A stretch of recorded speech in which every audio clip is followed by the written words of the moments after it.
Saudaraku sekalian, kalau saudara dan saya mengingat bahwa Allah itu benar-benar ada, Allah itu benar-benar hidup, dan kita bisa menghayatinya secara benar, maka kita akan merasakan sukacita, kebahagiaan yang besar, dan pengharapan yang kuat di dalam menatap hari-hari ke depan. Baik di bumi ini, dan atau terutama di balik kubur kita. Tetapi kenyataannya banyak orang yang tidak merasa bahagia. Ketika mendengar bahwa Allah itu benar-benar ada, hidup nyata. Tidak merasa sukacita dan tidak memiliki pengharapan terhadap kehidupan hari esoknya di bumi, apalagi masalah kekekalan, saudara. Mengapa bisa terjadi demikian, saudara? Karena ia tidak pernah mengalami perjumpaan dengan Tuhan. Tidak pernah mengalami perjumpaan secara benar, sehingga tidak mampu menghayati bahwa Allah itu benar-benar ada. Hidup nyata, saudara. Ini juga jawaban atas pertanyaan yang sering disampaikan kepada saya. Mengapa tidak bisa berdoa lama? Bahkan mengapa tidak ingin berdoa? Maksud saya berdoa di sini waktu khusus bertemu dengan Tuhan. Mengapa? Karena saudaraku, mereka tidak mengalami perjumpaan dengan Tuhan. Sehingga tidak pernah memiliki frekuensi jiwa dan frekuensi roh yang nyambung dengan Allah. Jujurnya mereka sebenarnya mau berkata, Allah tidak ada. Allah tidak hidup. Ini menjadi persoalan semua kita. Juga persoalan saya. Tapi puji Tuhan bagi yang sudah melewati fase atau tahap-tahap kegelisahan seperti itu, saudaraku.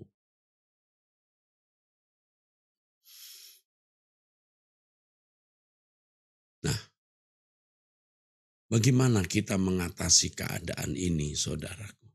Ya, bagaimana? Supaya kita setiap kali mengingat Tuhan bahwa Tuhan itu ada, Tuhan itu hidup. Kita merasa bahagia, sukacita, dan memiliki pengharapan yang kuat di hari yang akan kita lalui ke depan, baik di bumi ini, apalagi di belakang kubur kita. Ya, di bumi ini tentu banyak masalah, tapi kita punya pengharapan Allah akan terus menyertai kita. Apalagi di balik kubur, kita akan memperoleh kerajaan bersama-sama Tuhan Yesus. Bagaimana kita bisa memiliki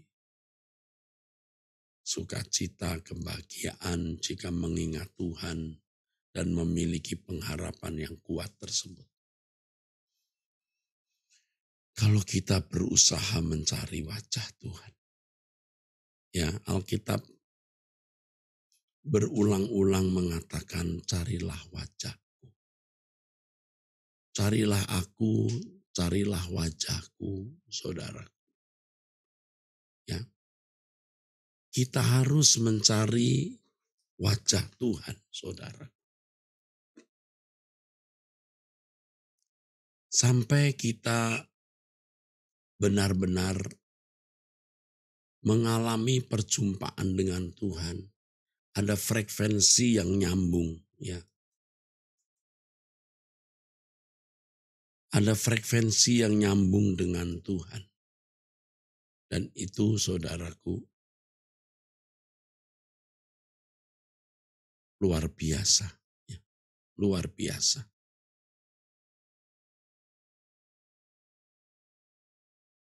Orang-orang yang mencari wajah Tuhan ini,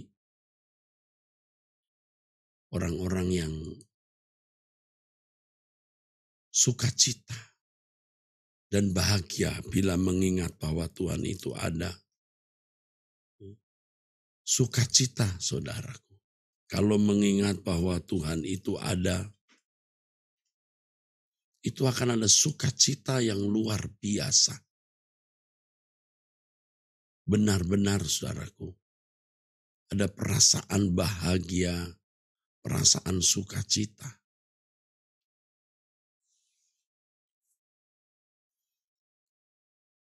Bagaimana caranya mencari wajah Tuhan itu masalahnya. Yang pertama, tidak boleh ada kenajisan, dosa, sekecil apa. Kalau Kristen baru masih belum bersih-bersih amat ya, belum begitu bersih, berdoa bisa mantap ya saudara, bisa mantap gitu. Tapi kalau sudah bertahun-tahun menjadi Kristen, kok hilang mantapnya? Kenapa? Karena kalau Kristen baru, kesucian yang dituntut belumlah kesucian yang tinggi kualitasnya. Tapi kalau sudah menjadi Kristen selama 5, 10, 15, 20, 30 tahun, 40, 50 tahun apalagi, itu kesuciannya harus tinggi. Benar-benar harus bersih hidup ini. Ini seiring dengan usia kita. Ya, makin tua, makin mendekati kubur, harus hidup makin bersih. Lalu yang kedua, saudara. Oh, saudara, ini berat, tapi kita harus lakukan. Jangan berharap apapun yang bisa membahagiakan kita.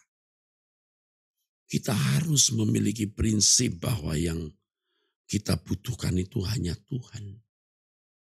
Kita akan bisa mengerti maksud firman Tuhan.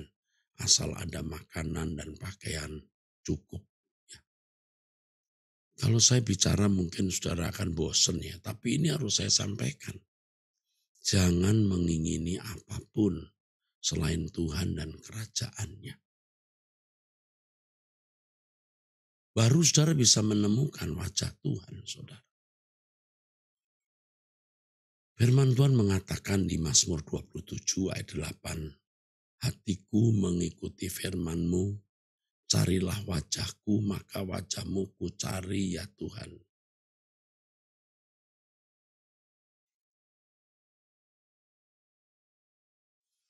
Kalau dosa, orang hidup dalam dosa enggak bisa.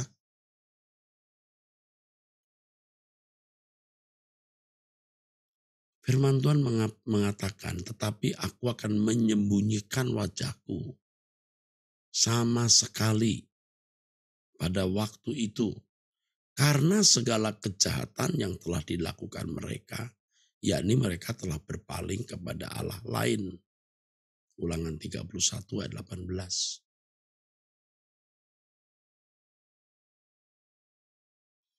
Ulangan 32 ayat 20. Aku akan menyembunyikan wajahku terhadap mereka dan melihat bagaimana kesudahan mereka. Sebab mereka itu suatu angkatan yang bengkok. Aduh Tuhan luar biasa saudara. Kalau jahat itu tidak bisa menemukan wajah Tuhan saudara. Maka hidup harus bersih, benar-benar bersih. Dan jangan mengingini dunia. Oleh sebab itu, mari kita bertobat. Ini ayat yang diberikan kepada saya pada waktu saya 15 hari di karantina, ya diisolasi. 2 Tawaret 7:14.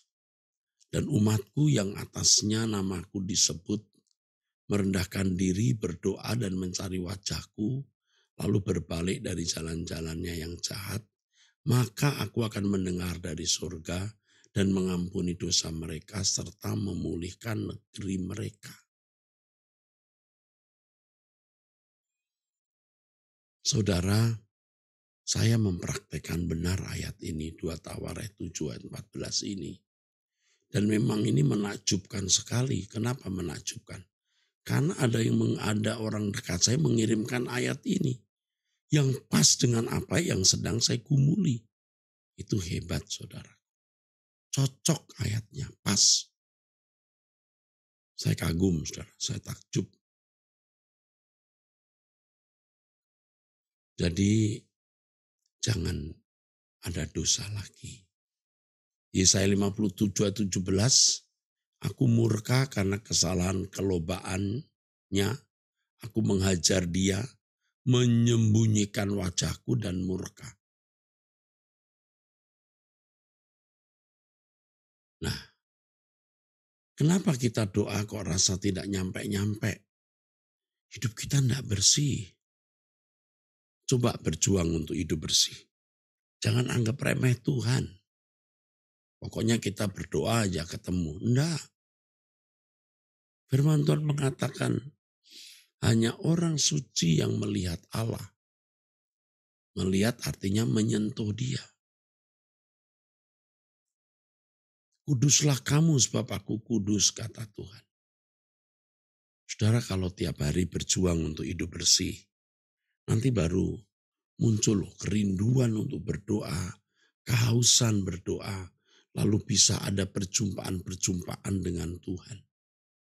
Ya, tentu disertai dengan itu tadi, jangan mengingini apapun kecuali Tuhan dan kerajaannya. Ada seorang yang chat saya ini, jangan berharap apapun selain kehendaknya. Biasanya kehendaknya itu sering bertentangan dengan keinginanmu, dagingmu. Belajar sampai di tahap suka-sukamu lah Bapak. Nah, benar ini. Yang ngechat saya ini benar, saudara. Suka-sukamu Tuhan. Baru kita bisa bersentuhan dengan Allah. Ayo kita membuat gerakan hidup suci, holiness movement. Ini juga memukul saya, saudara. Saya yang menyampaikan, saya sendiri harus menerapkan. Yuk kita berusaha ya. Lebih dari yang saya katakan ini, Roh Kudus akan memimpin saudara. Saudara akan mengerti lebih lengkap apa yang saya kemukakan ini. Dan yang saya pahami, saya percaya karena sudah kita doakan. Ini pesan Tuhan untuk kita hari ini. Mari angkat tanganmu. Diberkatilah saudara yang mengasihi Tuhan. Berkat dari Allah Bapa di surga turun atasmu dalam nama Tuhan Yesus Kristus. Amin. Tuhan memberkati saudara.